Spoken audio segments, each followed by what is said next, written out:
Okay, everyone. I think So, you're hmm, sorry. Lin Lao Shi is here. Great. Welcome, everyone.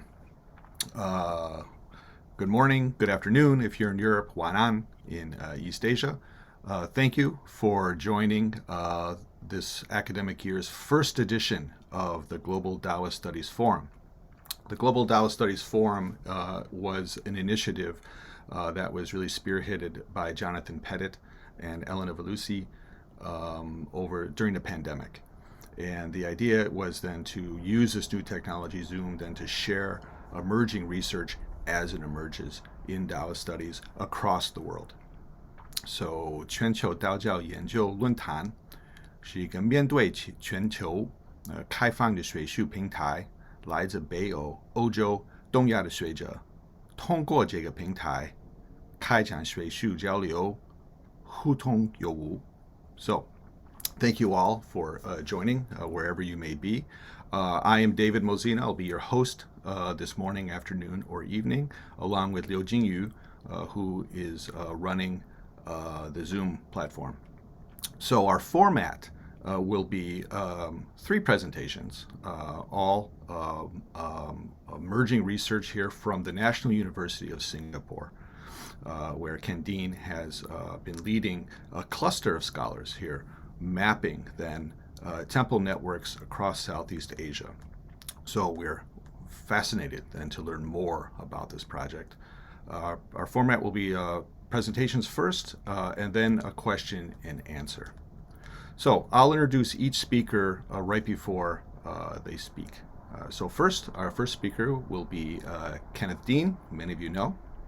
He is the Raffles Professor in the Humanities and the head of the Chinese Studies Department and research cluster leader for religion and globalization in the Asia Research Institute, all at the National University of Singapore. I think there's another title that Ken has gotten recently that I don't see, but I think you'll see it on his PowerPoint. Many of you also know he is also the James McGill Professor Emeritus at McGill University in Montreal, Canada. So, Ken, welcome, and go ahead. Can't hear you, Ken. Mhm. Thank you, David and Jingyu, for setting up this platform and for giving us an opportunity to share some of our recent research. I'm happy to say I'm no longer chair of the department, so that's one less title to put on the following slide. Let me share my screen so we can get right down to this. Hopefully, you will be able to see all this. Now, let's see. Slideshow. Can you see that all right? So far, so good? Okay, great. So, yes, this is the new title. The Guanyin Tong Kuchu Temple Professor. The Guanyin Tong is a wonderful temple on Waterloo Street in Singapore that emerged out of Shintian Dao and now is one of the biggest charitable institutions in the country. They've sponsored a lot of activities, medical support and community support around Singapore. So I'm going to start right away by, so I only want to talk for about 20 minutes, talking about Fujian. Donald will take up the talk about Cantonese and other immigrants, Cantonese and Hakka in Singapore. And Guan Tai and his RA will be talking about situation in Malaysia. So from Fujian, there were a great many migrants into Southeast Asia. We have some early dates from the 17th century, dated inscriptions from all these red points across Southeast Asia, mostly from Hokkien people, mostly from tombstones, or in some cases, early temples and clan or regional associations. Going into the next century, the yellow dots show the spread of the Hokkien temple and trade network across Southeast Asia, along the top of Java here, down the coast of Malaysia, into Singkawang and Borneo.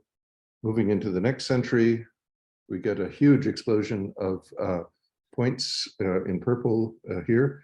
In particular, because the different dialect groups are now coming out of different parts of this region, not just the Hokkien or Fujian people, but Chaozhou people going into the rice fields of Thailand and eventually into Myanmar. We don't have the points for that yet. People from Guangdong going into throughout this region, Hakka people going into Singkawang, all kinds of Hakkas going into the tin mining in Malaysia. So a really diverse set of migrant groups coming into the region. Into the 1990s, we see the northern part of Thailand filling up and a lot more going on in Sabah and Sarawak, and going inland along the river systems into Indonesia, and developing along Sumatra in great numbers. So all of these points are dated and based on Wolfgang Franke and his colleagues' research. You can see there's kind of a total of about 5,000 inscriptions. You can see the breakdown there for the different countries. Now, we know that there are far more temples than these in Chinese temples in these regions. Certainly, his numbers don't include temples without inscriptions, but we've also found probably 3 times as many temples with inscriptions as he was able to locate in his day. So there's a lot more to be done. In the past, oh dear, hold on, what's happening here? Okay, here. Okay, in the past I collected inscriptions in Fujian, in the Putian area, about 500 of them, in the Trenzhou area, about 1,500, and then more recently in the Zhangzhou area, about close to 2,000. I'd say that maybe 10% include references to Southeast Asia. And so we're beginning to be able to build up a set of connections across the region. For Singapore, we've also published about 1,200 inscriptions that also show a great deal of the role of Singapore as a central node in a lot of these temple networks across the region.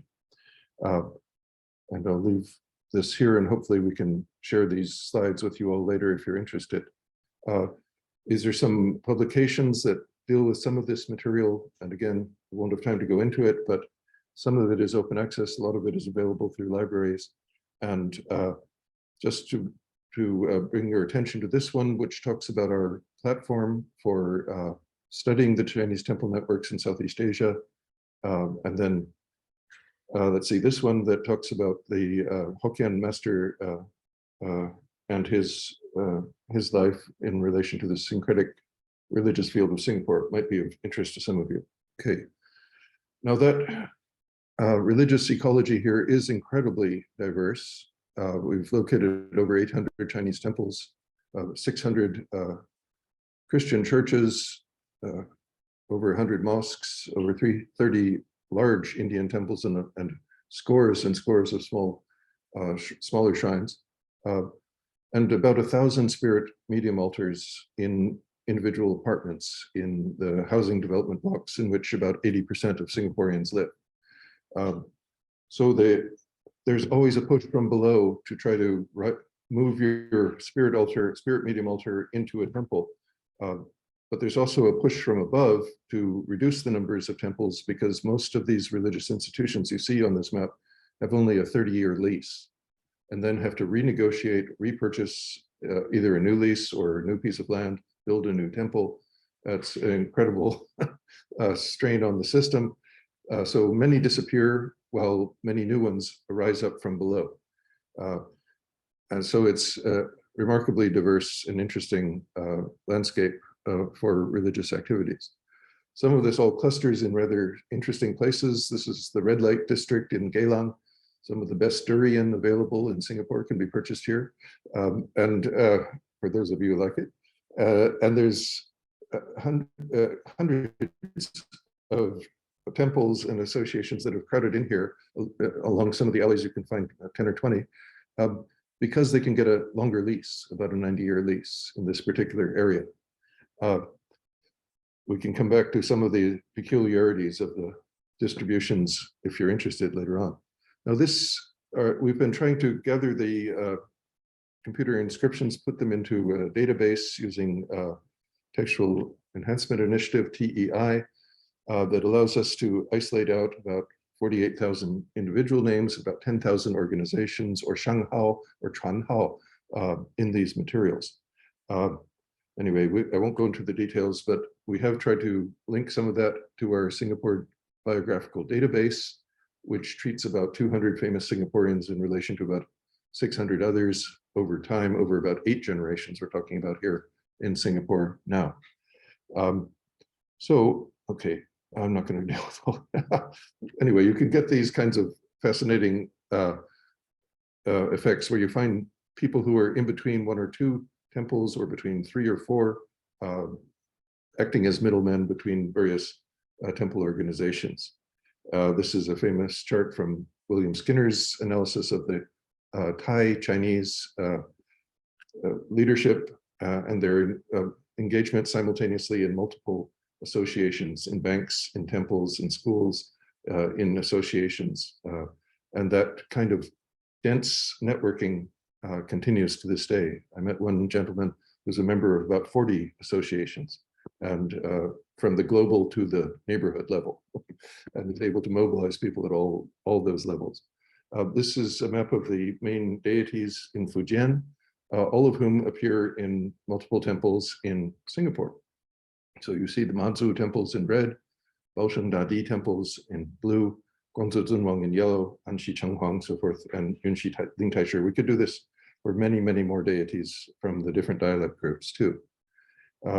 Early Singapore, clustered at the mouth of the Singapore River, was already divided by dialects. This green line is the original line of the sea, although this is later reclaimed land. The big temples, the Ten Hokkien, the Ten Fu Gong, Mazu Temple for the Hokkien here, the Yue Hai Qing Miao for the Chaozhou people along the river. The Chaozhou people own the warehouses along the river and all the Gambier plantations inland. Whereas the Hokkien are along the coast and greeting the merchant boats as they come in from China. Across the hill and behind them are the Cantonese and then the Hakka groups in green. Now, these points are all their local temples and associations, all clustered within their respective regions. So it gives you an idea that in Singapore, you would really belong in your linguistic neighborhood, and that's literally a neighborhood. You wouldn't want to cross the street because you wouldn't necessarily speak the language, but most people learned a lot of each other's dialects.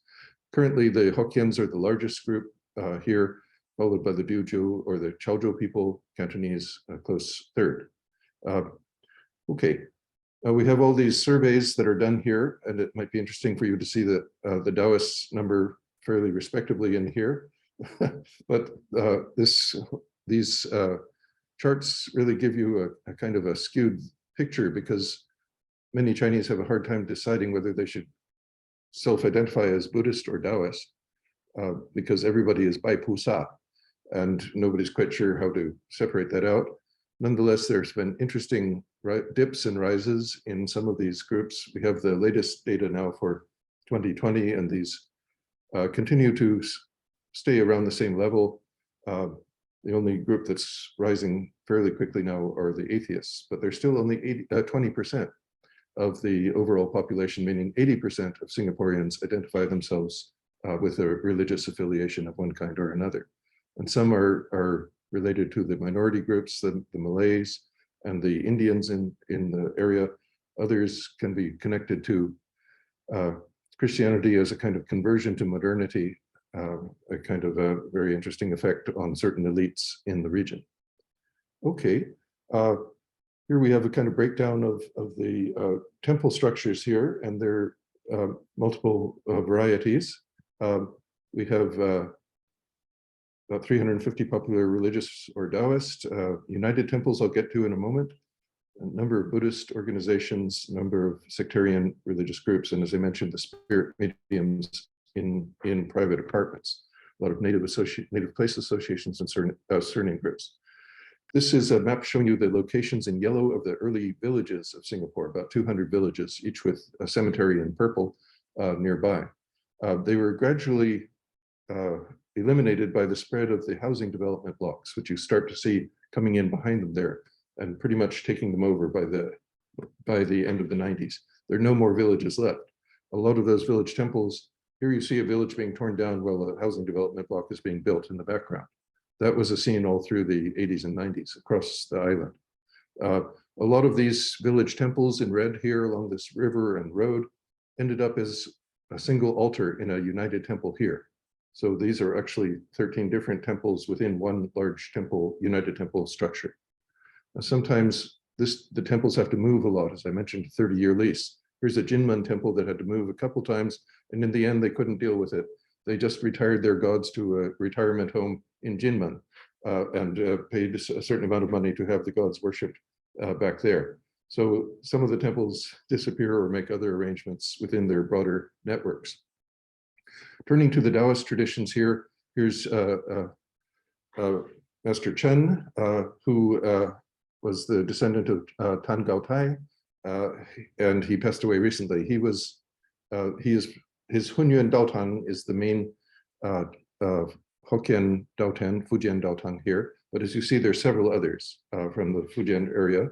And it's interesting, the Anxi ones, especially the Lim Zhongming's altar, represent a somewhat different regional ritual tradition within Fujian than the mainstream tradition of Tan Gao Tai's Hunyuan Tang, which is closer to the Quanzhou traditions that we're familiar with from Taiwan. But you see there are also groups from other parts, including at least the remnants of a Putian Daoist tradition as well. The last Daoist priest is there. Guangdong traditions, Donald will talk about a little bit later. There's also Hainan traditions here. This is a very interesting earth contract brick for a Daoist pacification of a temple site. The text basically describes how a Daoist ritual is held to ensure that the spirits of Chen Yuanguang, the Taizhang Shengwang, the general who opened up Fujian in the Tang Dynasty, could be brought into this temple area, and how the local spirits would be either delivered by the ritual of pacification or exorcised and refused return on threat of further Daoist punishment. So it's a legal document claiming rights to the location. Afraid we don't have time to go into a lot of detail, though it'd be fun to read this together. In any case, the Nadu Gong, as you see here, pictured as a Malay god of the earth, is worshipped in a lot of temples, Chinese temples in this region, in recognition of the fact that there were earlier gods of the earth that were displaced by the establishment of Chinese temples in this region. It gets different kinds of offerings, no pork, for example. Here's the Hunyuan Tang, established in 1925 by Chen Gaotai, and claiming to go all the way back to the Quanzhou Dongyue Miao and this back to the Song Dynasty. I'm not so sure about that, but anyway, this is some of their altar hangings. There he is, Chen Guoxian, doing a ritual and preparing for a pudu in this case. And here are kinds of lists of the ritual texts that are performed in the purpose for communal sacrifices for basically birthdays for the gods is basically what they're doing these for. And you can see there's fairly elaborate funerary rituals too. Yeah, so clearly we won't have time to go into all this, but just to know that it's a fairly complete tradition that's over here. You can see, yeah, that they have a lot of texts, a lot of them of certain antiquity. Looking at some of these texts, you can see that they're quite similar, at least they're very similar to the ones I found in Quanzhou, in the Guandi Miao there, that in the early 80s. In fact, very similar calligraphy and probably dating to about the same time, the late 19th century texts.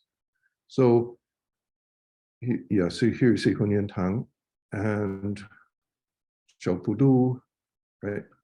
Anyway, And here you see the Dongyue Miao mentioned from Quanzhou. The Shuangtiao Mulu is part of the funeral story of Mulian. It's performed as a ritual play. Piet van der Loon collected a lot of these manuscripts in in Singapore and Malaysia, and a lot of them are in his boxes of his materials, still relatively unclassified, in the Bodleian Library.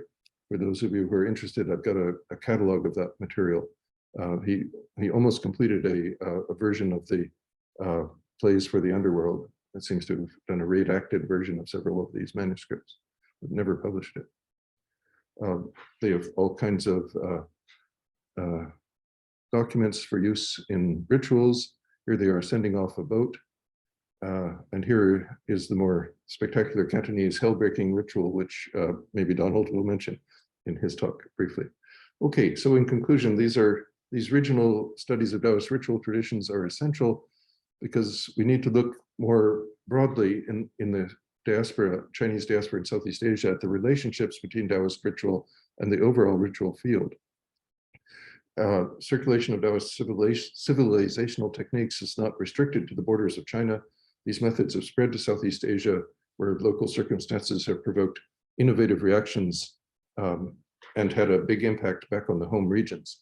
And my final example of that will be to say that because Daoists in Fujian, anyway, were a part of the traditional structure of ritual powers, they had a great deal of respect and a social status. They stood alongside the lineages who controlled the land and the labor in the region. None of that really came to Singapore or to Southeast Asia.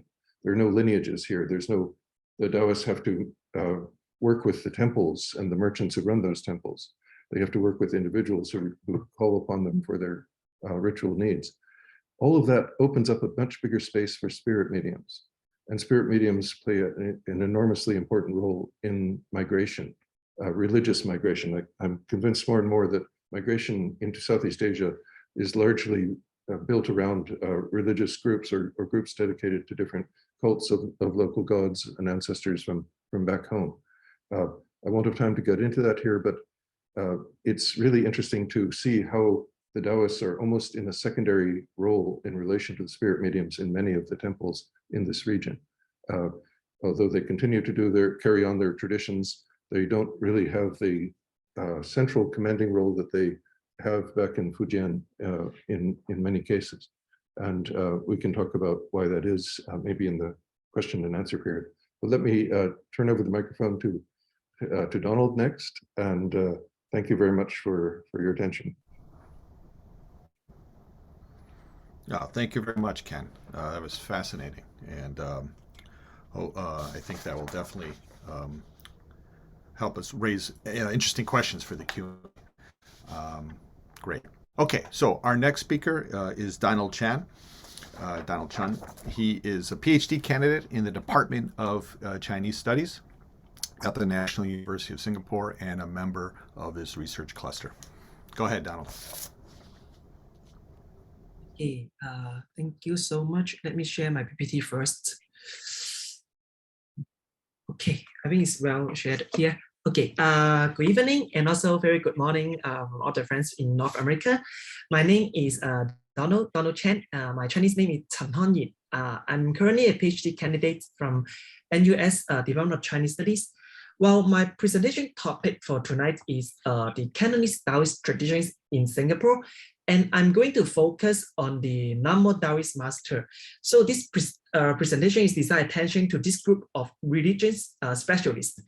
My aim in this presentation is to provide a preliminary studies of the living Daoist traditions, just what Professor Dean have mentioned, but I focus on the Cantonese part or the Cantonese region.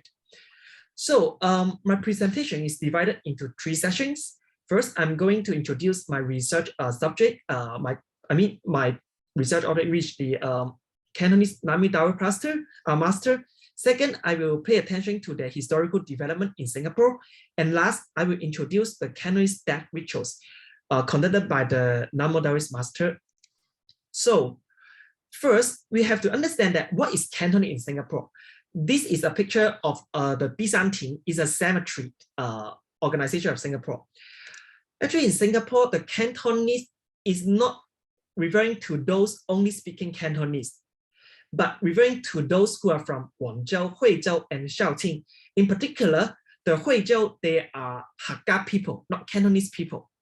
So it's very important to know that the Cantonese here in Singapore is not only those who converse in Cantonese dialect, but also compress the joint Guanghuixiao community that was formed through geographical relations. So, and also what is Lamo? Lamo actually is an euphemism for Cantonese Daoist priest, or colloquially referring to Lamo Lo, Lamo Lao, or priest as Lamo Xin San, Lamo Xian Sen. They are generally associated with funeral rituals. Although it's an arduous task to provide an accurate definition for what exactly Cantonese Lamo Daoist master is in Singapore, the field data uncovered through interviews help us to delineate a primary understanding towards the meanings of Lamo in the Singapore context. I have conducted an in-depth interviews with few Lamo Daoist masters in Singapore, and I found out that the major concern of being a Lamo Daoist master is not whether they correspond to a Daoist school, but how they find papers to legitimize themselves as professional ritual specialists. How they claim as affiliations to Daoism as part of their self-identity would then be considered as an important component of this research. Please take a look at this table. I try to summarize all the features of Lamo Daoist master by reviewing the previous scholarships, including like Jim Watson, David Foy, Tanaka Ise, or Lai Jitim. From 1960s onwards, scholars that conducting ethnographical research in Guangzhou and Hong Kong, exploring and identifying the social roles and functions of this group of Daoist priests. The above research revealed that Lamo Daoist masters, they do not share a utilitarian Daoist traditions. And this table clearly shows that the Lamo Daoist masters have a very diverse background, and they even, although they took care of the red affairs, they primarily provided funeral services. So, in Singapore, according to my observations and my fieldwork, the Lamo Daoist master in Singapore should be understood as a group of professional ritual specialists who perform both death rituals and community offering in their vernacular language, which is Cantonese. Their vocational identity is more defined by their services, mainly the funeral services, which is the funeral service, than his way of life or affiliations with Daoist traditions, despite the variations in their training and degree of self-civilizations. So here come to the second session of my presentations.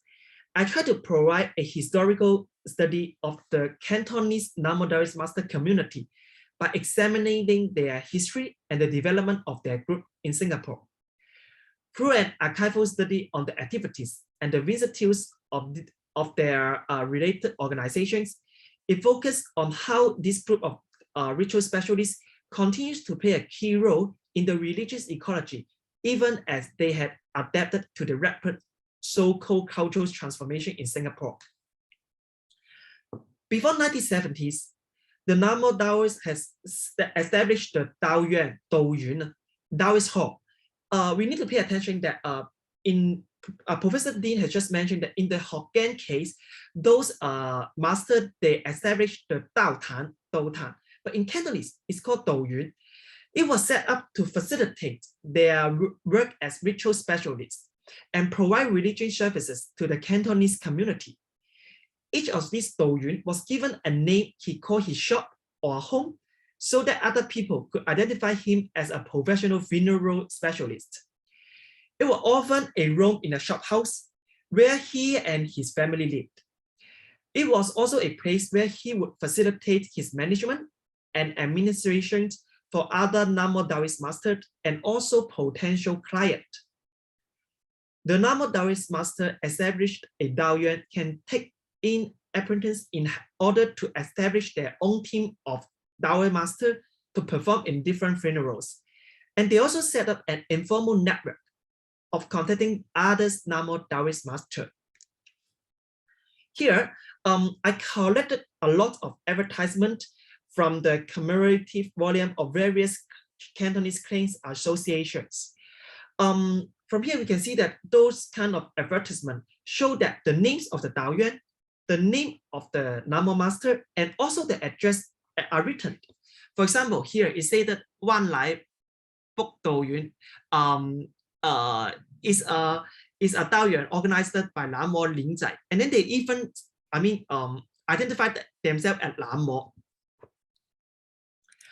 Apart from those advertisement, more names could be found in the ritual manuscript, which I collect from the from virtual Namo Daoist master, Mr. Luk Wingsen. Master Luk, he told me that many senior Namo Daoist masters passed him those before their retirement. However, it is almost impossible to trace and explain the history of those Daoyuans because most of them were not transient, did not make any news or preserve any records about their works before disappearing. But here we can still see that the name of the Daoyuan and also the address. For example, here is the Singapore Damen Lou. The right hand side here is Daming Feng Daoyuan.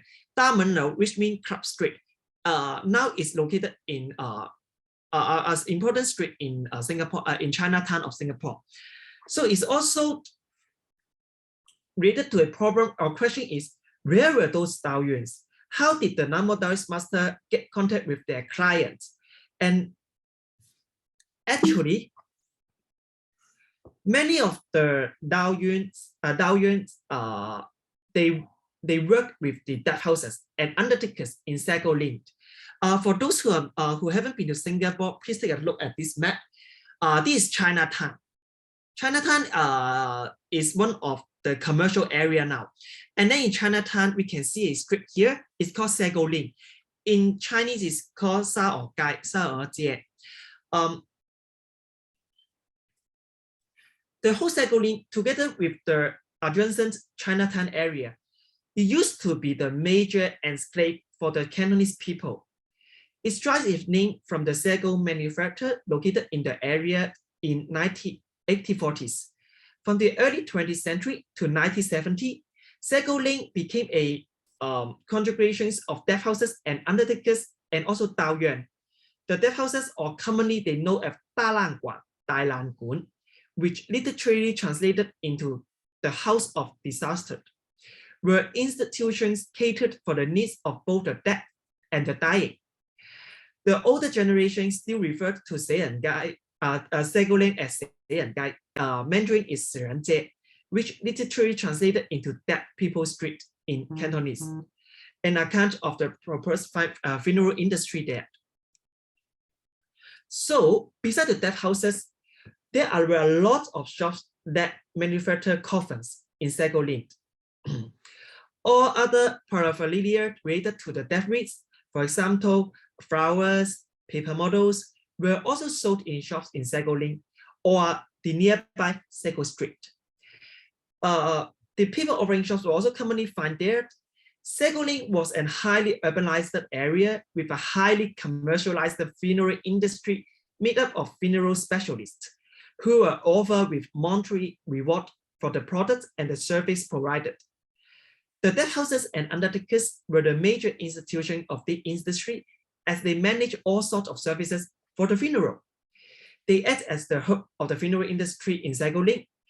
The service provided by the death houses were known as a one-stop dragon service, 一条龙服务, since they arranged the process from start, dying, to finish afterlife.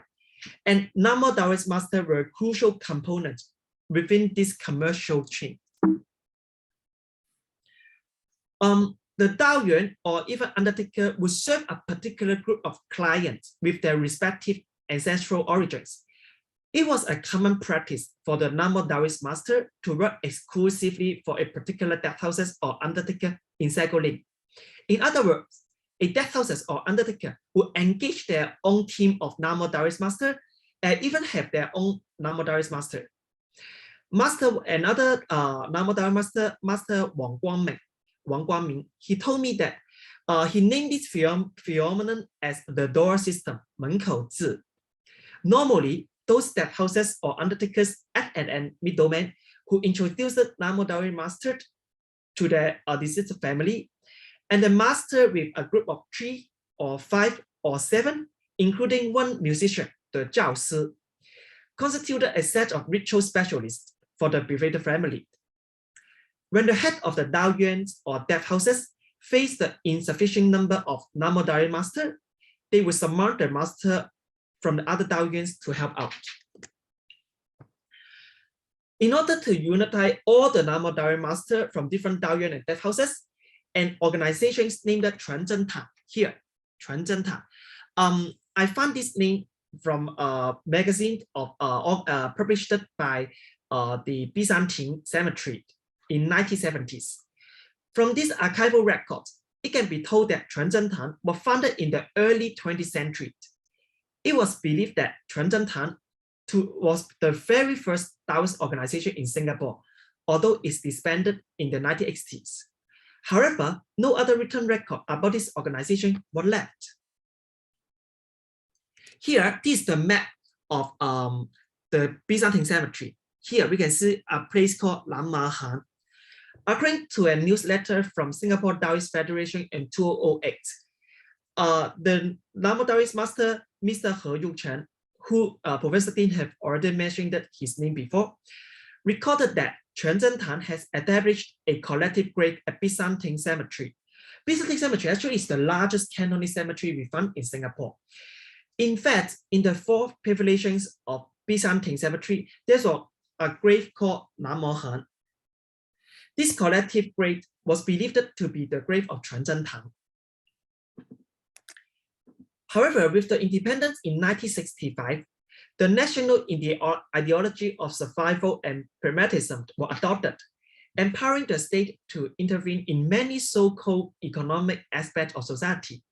A significant change was the transformation of the landscape.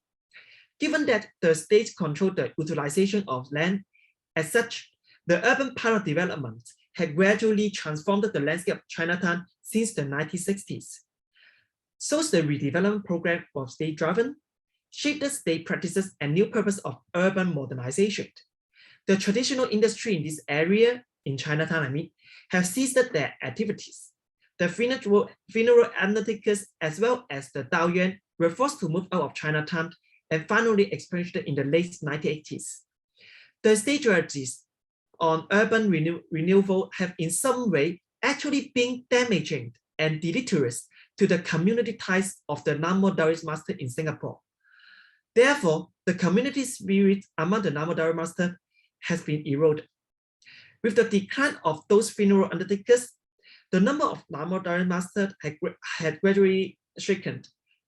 And according to my observations and my interview, in 1970s, there were around 150 Namodari masters, but now we can only find less than 20.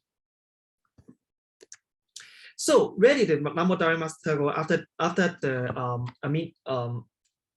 Seguling was gone? Some of the Namodari masters, they joined the establishment of the Singapore Daoist Federation and sought for a further development.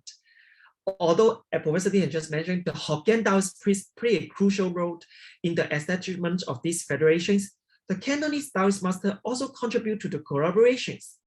They had joined hands with the Hokkien and Hainanese Daoist priests and performing during various grand rituals. They held rituals for the blessing of the nations and also the celebrations of essential souls throughout the years. One important figure is this Namodari master, Master He Yuchen. He actively participated in the activities and events of the Daoist federations, and he was a committee member of the federations. He was the ritual advisor for more than 15 years and still holding this position. So, as I have mentioned, here come to the last part of my presentation.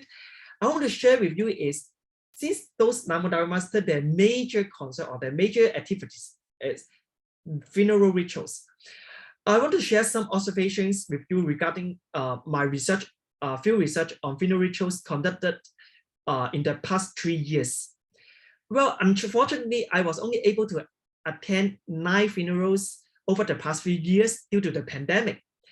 And also, I need to follow the Namo Daoist Master since the Canton funerals was a very private activities. And the deceased family, they normally won't welcome you.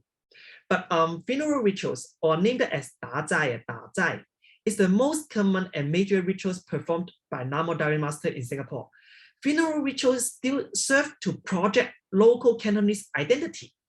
This without a cultural continuity, along with the transformation of the format of rituals due to the change with Singapore society.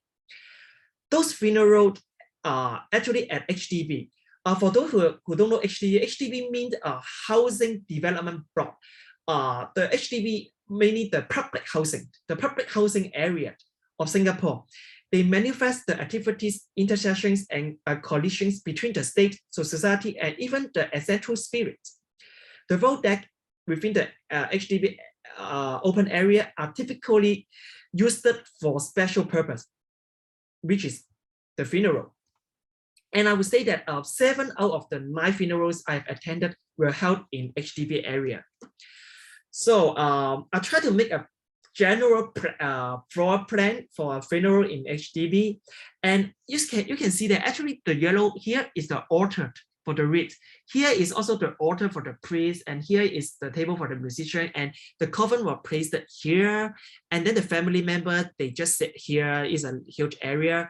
So here, okay, it's a photo I took at Red Hill. Red Hill is also a HDB area in Singapore. You can see that the funeral is held under a tentage. And then, while I would say it's technically existed as an unofficial space, must seek permission to create an official, yet temporary space for holding a funeral. Here, you also see that within the HDB area, within the open area. Here, I want to focus on the word is temporary, because for this kind of funeral, everything is so fast and intense.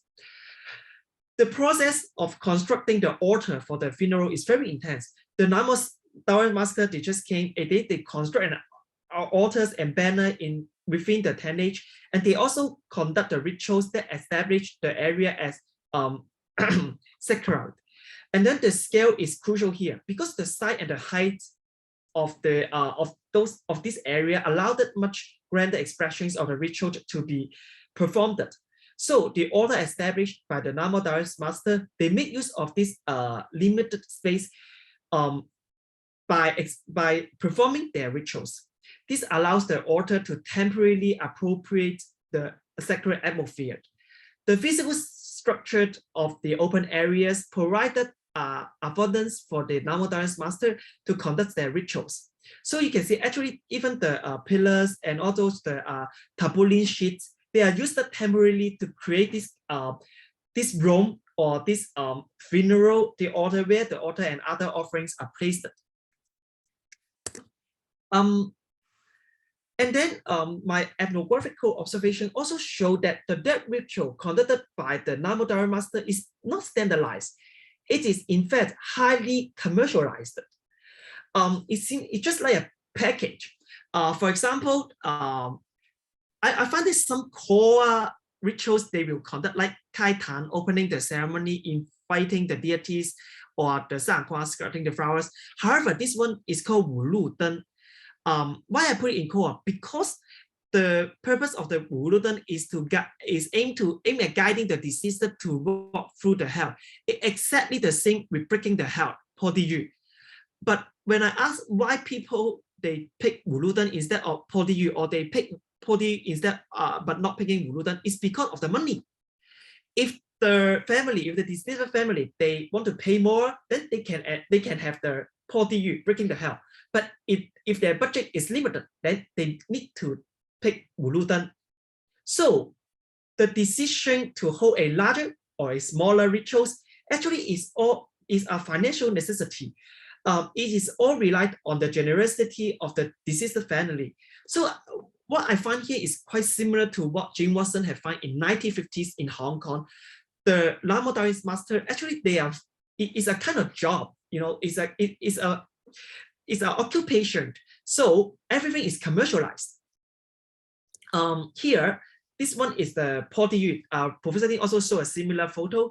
This rite was performed to guide the soul to deceased to walk through the hell. Even though Topley, in her study of the Cantonese rituals in 1950 in Singapore, she said that this rite was once considered to be the most important rite of Cantonese funeral. I'm quite surprised that this is not the essential rite performed in contemporary Cantonese funeral. And then another quite interesting rite I find is the cooking longevity rice. In Chinese called 煮熟饭, 煮熟饭. I only observed this once in the past few years. Well, this rite is performed only when the person who had died in well advanced years and is considered to be very lucky to the deceased family. So a little of rice was offered to the deceased in the dead dish in front of the soul table, and the reminder meal was taken home by the family to use in general worship. So my last word for my presentation is, I found that the Lama Daoist master, they dismantle their altar at the end of the rituals as quickly as the altar set up. It disappeared almost immediately, compelling time limited permits, which is 10 p.m. at night. So 10 p.m. at night, the rituals were forced to finish. So we can tell that everything, the rituals are so encapsulated that it shows that the ritual performed by the Lama Daoist master is fidelity and flexible. So here it ends of my presentation. Well, I will now pass the time to Xu Laozi. Thank you so much. Thank you, Donald. That was fascinating. Wow, thanks. Okay, our last speakers, two speakers actually. We have Dr. Hui Guan Tai, who is a senior research fellow in the Department of Chinese Studies at the National University of Singapore. And he will be assisted today by Klanchu Jun Kai of, I believe, still of Xiamen University, Malaysia, correct? Right. So, Dr. Hui and Jun Kai, go ahead. 应该你放那个有 share screen。 I share the screen first.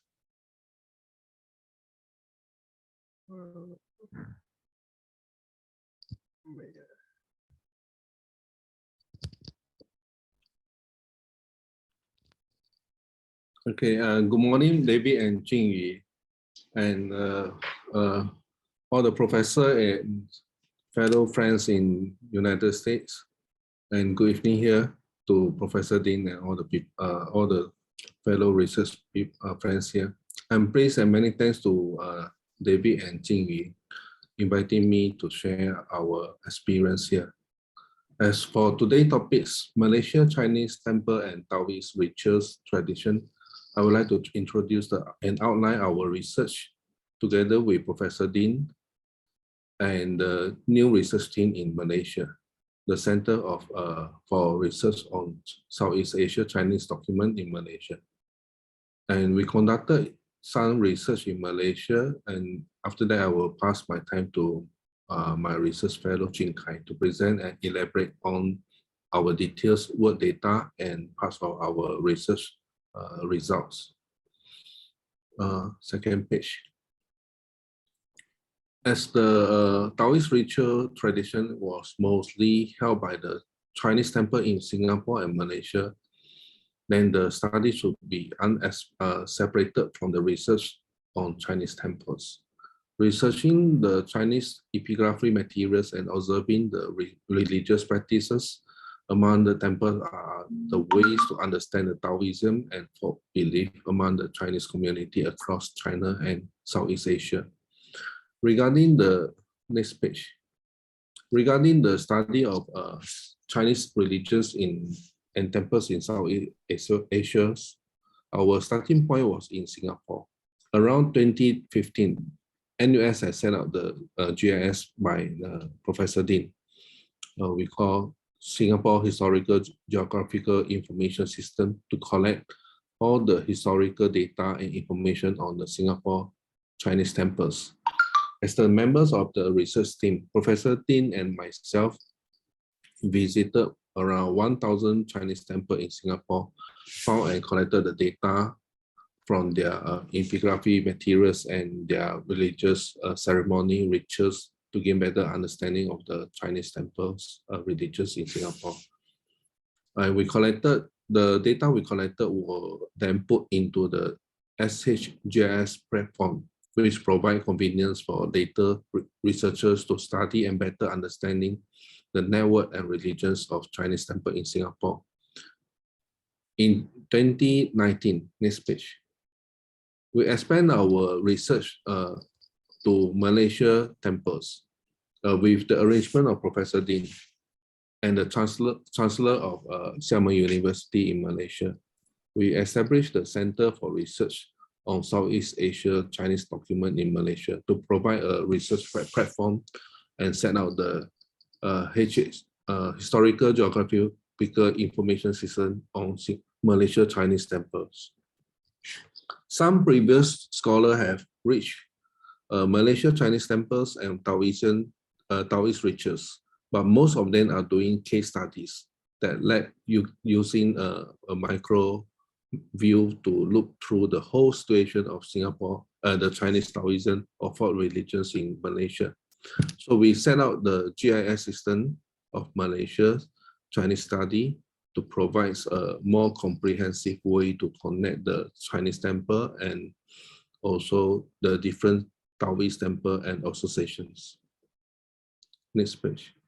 To summarize, MHGIS is not only to collect the information on temples in Malaysia, but also include information from all the other Chinese social cultural institutions such as cemeteries, new village we call Xinchun, Chinese association, and Zhongci ancestral hall. Now we are more focused on conducting fieldwork in the Taoism temples and Taoist rituals, and emphasize the change of the religious ritual practice. This is to a better understanding of the temple's Chinese religious rituals could reflect and connect to the importance of Malaysia Chinese in the revival of religions, especially the Taoist ritual tradition in Southeast Asia and Southern China. Next page. In short, to carry on this research, it is necessary to use the GIS system.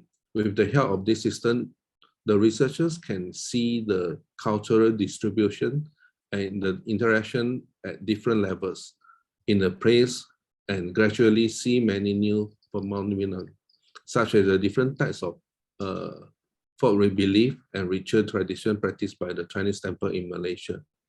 So then the researchers needs to go back to the field and continue conducting the research and analyze this new question.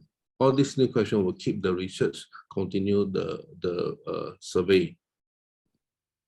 Next page.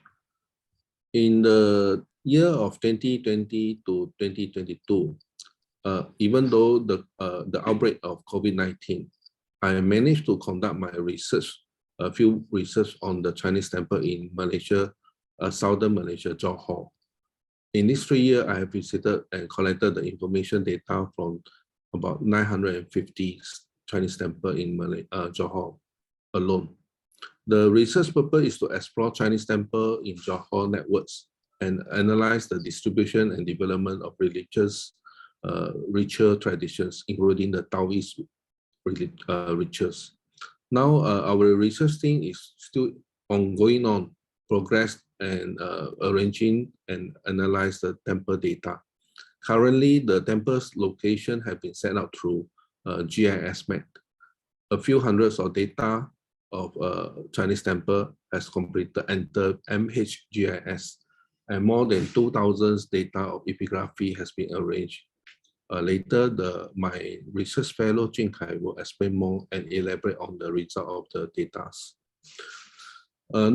Next page. Not only in Johor, we also, with the encouraged by Professor Dean, I have also carried out our research fieldworks in the Chinese temple of the other states of Malaysia, such as Selangor and Perak, etc.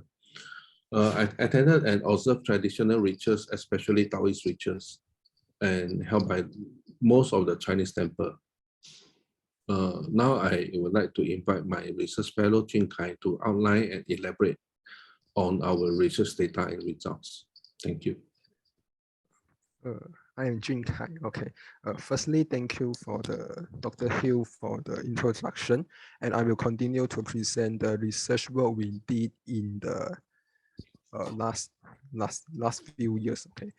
Firstly, is about our research on the Malaysian Daoist ritual tradition. So when we did the research around the Chinese temples in the Malaysia, it's easy to find the Daoism temples are the most common religious site visit and worshipped by the Malaysian Chinese community. Although the Malaysian Chinese identify themselves as the Buddhists, but many of them follow and practice the Daoism ritual tradition and are very familiar with the Daoism God. So many of the, as we can see, many of the Daoism temple in the Malaysia join the Federation of the Daoist Association, and the person who take responsibility to perform the ritual tradition is called as the Daoshi. Through the understanding the Daoist ritual books, the Daoshi should act as the middleman to communicate with the Daoism god, such as the Taisang Laojun. The god will communicate with the Daoshi and provide the ritualistic service or the healing service to the followers.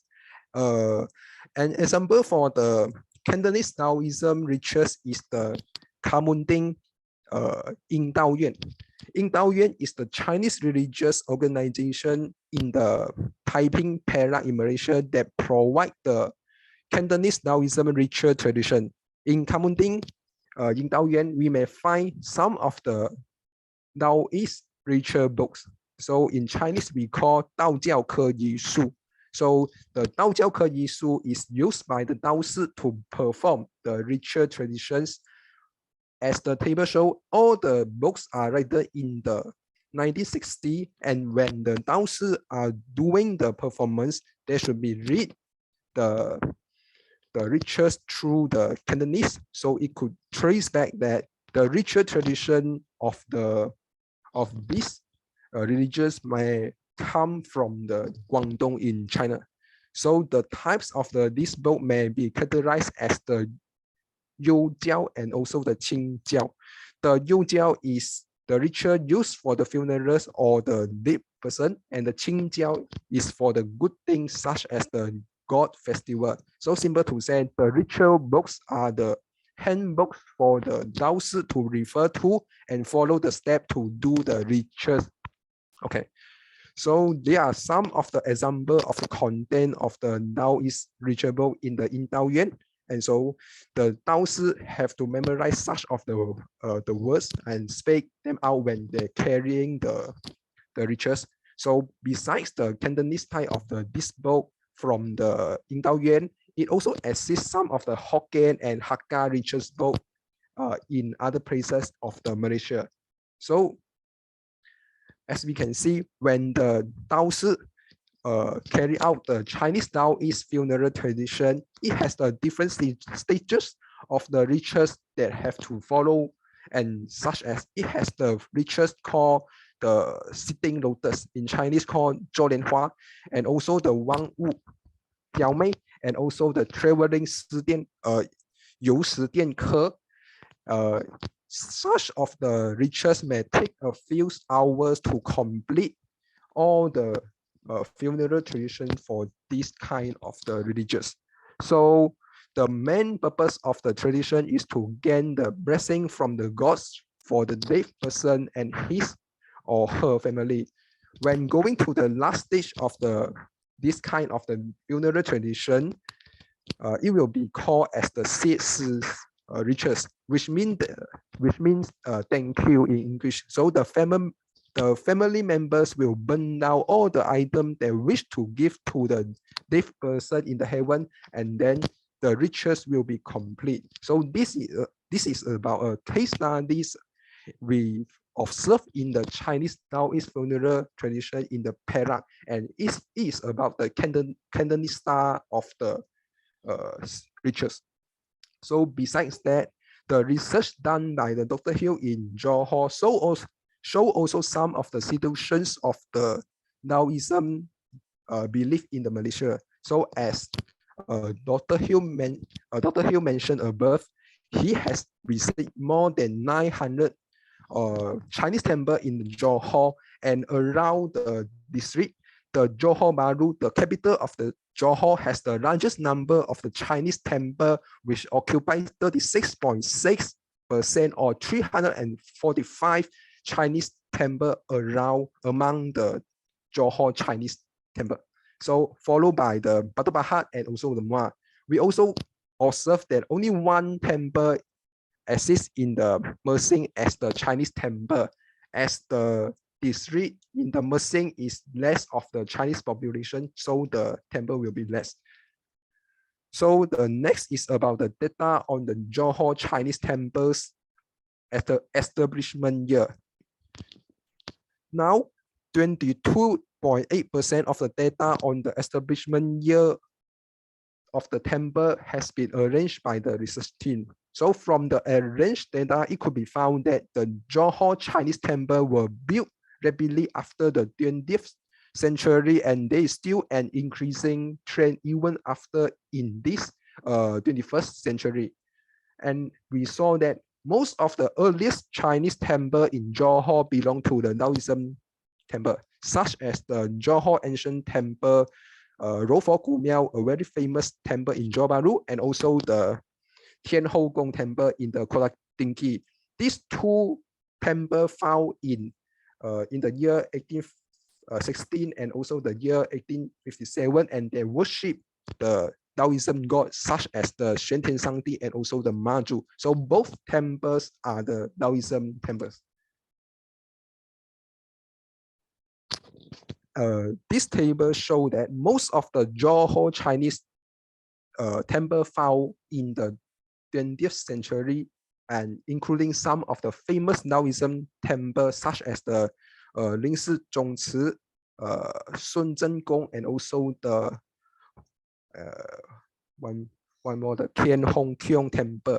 So the establishment or the existence of this temple could be proved by the date engraved in the temple epigraphy. So such as when we found the Kowloon Hall plaque in the Lingshi Zhongci Temple, so we can know the temple is established in the 1932 because it recorded in the plaque.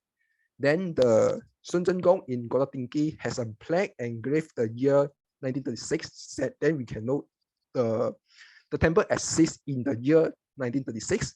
And also the Yu Shebei Di Miao in the Segamat in the 1901.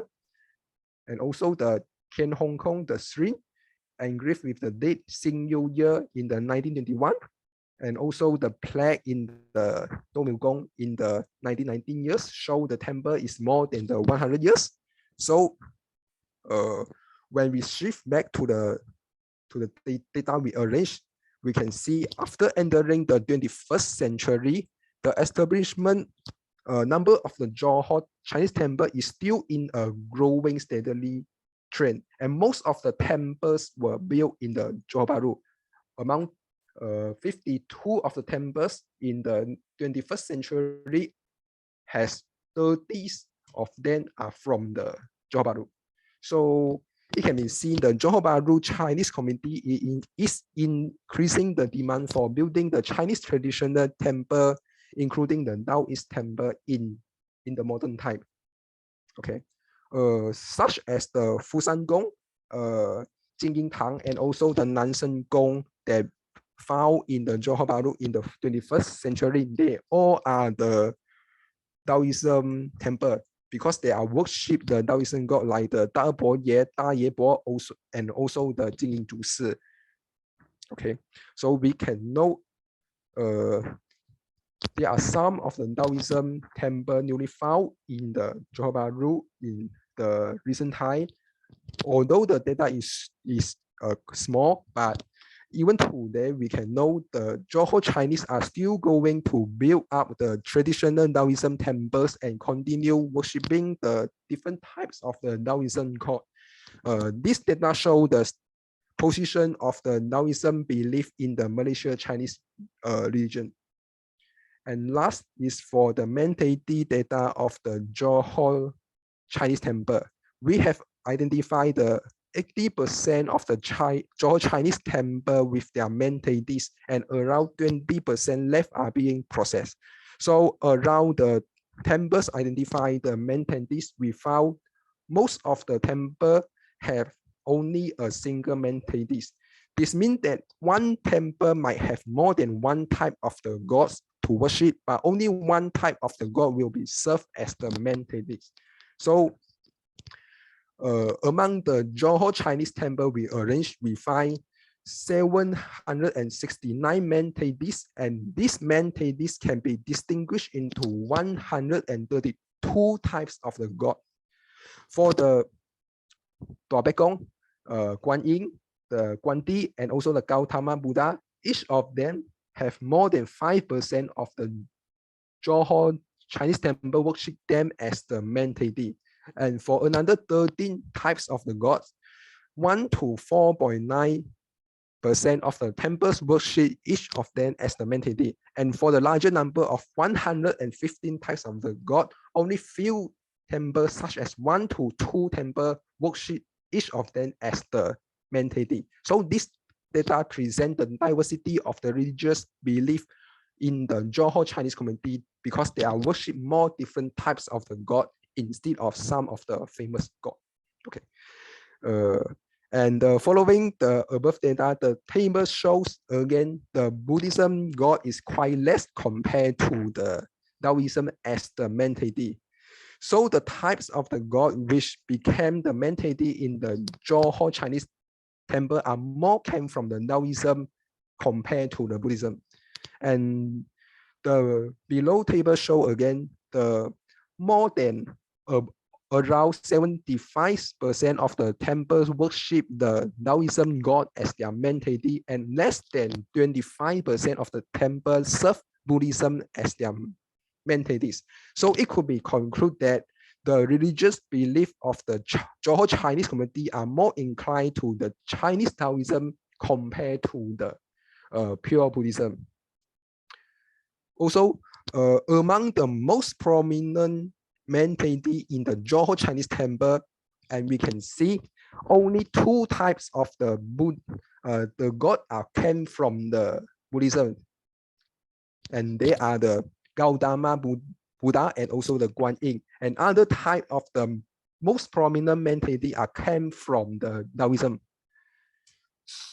Okay, and many of the mentalities are the famous god in the Taoism from the southern China, such as the Guandi, Maju, Jigong, Fazhugong, Naza, and Xuantian Shangdi. This kind of the god we are in the for the Malaysia or the Singapore Chinese, we are familiar to it, and they are more popular also in the Guangdong and Fujian region. And also the data clearly show that the Tua Pek Gong, Da Bo Gong, the god has the highest number in many of the districts. So we may find a lot of the Tua Pek Gong temple in the Johor, since the Malaysian Chinese believe that Tua Pek Gong will act as the protecting god of their community. So Tua Pek Gong also can known as Fu De Zhen Shen Tua Pek Gong. The different places of the Tua Pek Gong have the different kinds of the Tua Pek Gong, the kind of the Tua Pek Gong. They are different in every places. Even in the housing area or in the community, they have different kind of the Tua Pek Gong. So this data again tell us that although the Chinese call themselves as the Buddhists, but interestingly, they worship more to the Taoism god. At least this was the this is the situation happened in the Johor. And besides the Taoism temple or the Taoism association, it still has some of the Buddhism temple or other Chinese world religious association in the Johor and also Malaysia. But due to the is not so enough of the time, so I just go through it faster. We can see in the Johor, we have some of the Buddhist temple and the Buddhist association, and they are more concentrated in the Johor Bahru. These are some of the temple or the association in the Johor Bahru as the Buddhist. Buddhist. And another way is about the Chinese Salvationist regions. This region is not included into the Taoism or the Buddhism, but is combination of the religious thought of the Taoism and the Buddhism. They could be said as the folk belief in the Chinese community, such as the Jiahui we can find a lot in the Johor, with also the Zhen Kongjiao temples also a lot in the Johor, with also the another one Santang in Johor. They are not belong to the Taoism and not belong to the Buddhism. So in the conclusion, we can see the diversity of the Malaysia Chinese region with not only the Daoist temples, but we also have the Buddhist association and other Chinese world religions organization or associations. The temple epigraphy materials could provide more important information on a temple and its belief. So including we can find the temple, years of the establishment, type of the maintenance, and the connecting network behind the temple from the epigraphy materials. So our research data show Taoism could be said the mainstream of Malaysian Chinese belief, as most of the temple or the religious association worship the Taoism God, and the Chinese community continue to practice the Taoist ritual tradition, and we are familiar to such about the Taoism God. So that's all for the presentation today. Thank you very much, and thank you for the Dr. Hill.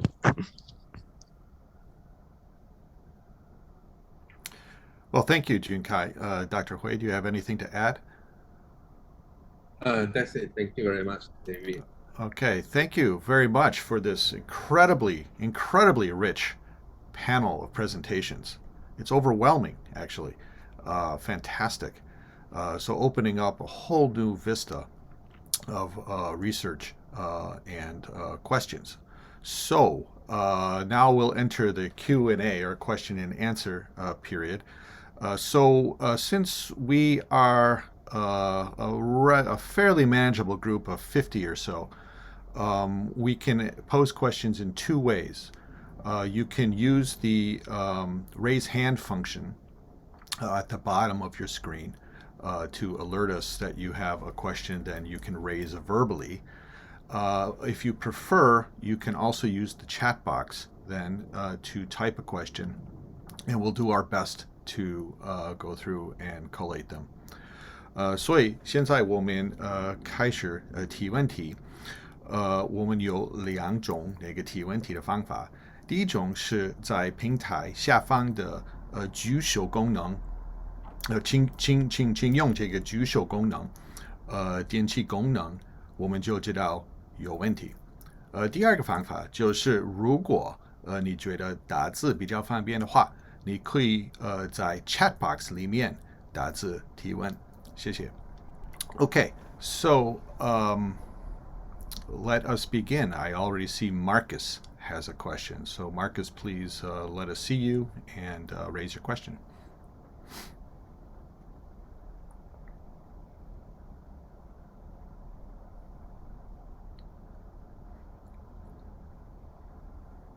Marcus, are you there? Okay, Marcus seems not to be responding. Do we have another question? Perhaps we'll come back to Marcus.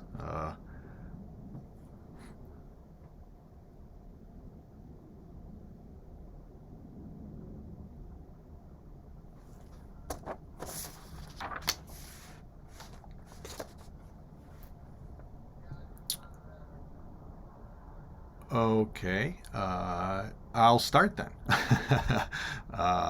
Marcus, can you hear us? Yes, I'm back again. Oh, okay. All Sorry, right. something Wonderful. somehow my Yeah. Zoom dropped Oh, good enough. Thanks. okay, Thanks a lot. Marcus, please.